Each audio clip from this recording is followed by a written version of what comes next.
Bayangkan, ada satu negara di jantung Eropa, di antara pegunungan Balkan dan peradaban Barat, tapi mayoritas penduduknya adalah Muslim. Bukan Timur Tengah, bukan Asia Selatan, tapi Bosnia dan Herzegovina.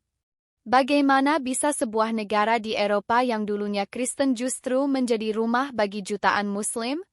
Cerita ini akan membawamu ke zaman kesultanan, perang, dan identitas yang terus dibentuk ulang. Bosnia terletak di Eropa Tenggara, berbatasan dengan Kroasia, Serbia, dan Montenegro.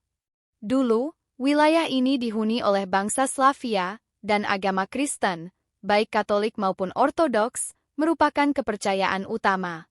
Namun karena letaknya yang strategis, Bosnia menjadi jalur penting antara timur dan barat.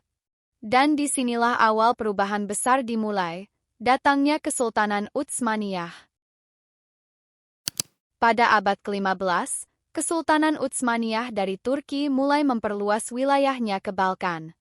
Bosnia dikuasai sekitar tahun 1463.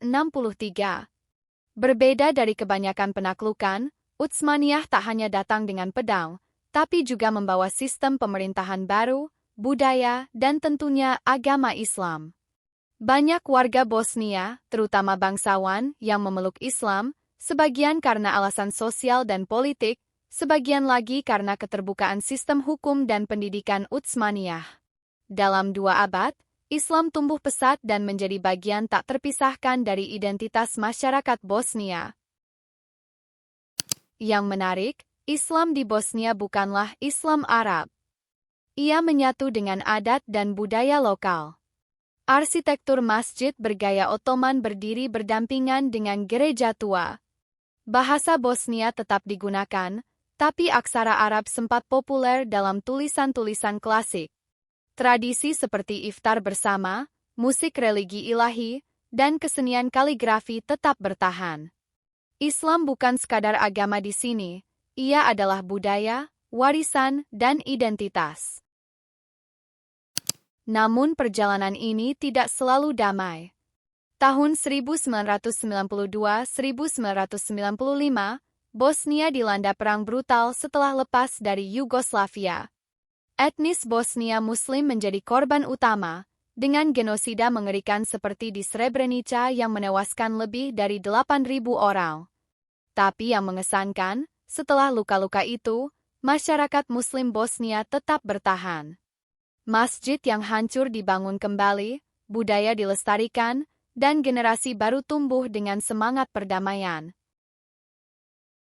Hari ini, sekitar 50% penduduk Bosnia beragama Islam.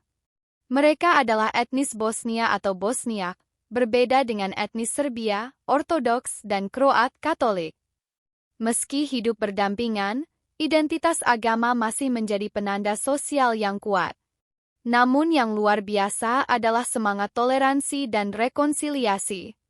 Bosnia adalah bukti bahwa Islam bisa hidup damai di tengah Eropa, bukan sebagai tamu asing, tapi sebagai bagian asli dari tanah itu sendiri.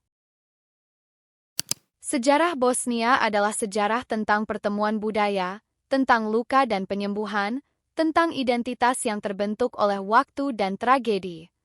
Di tengah dunia yang semakin terpolarisasi, kisah Bosnia memberi pelajaran bahwa perbedaan bisa menjadi kekuatan jika dipahami dan dihargai. Kalau kamu suka cerita seperti ini, klik like, tulis pendapatmu di komentar, dan subscribe untuk kisah-kisah sejarah dunia yang jarang diceritakan tapi layak diketahui.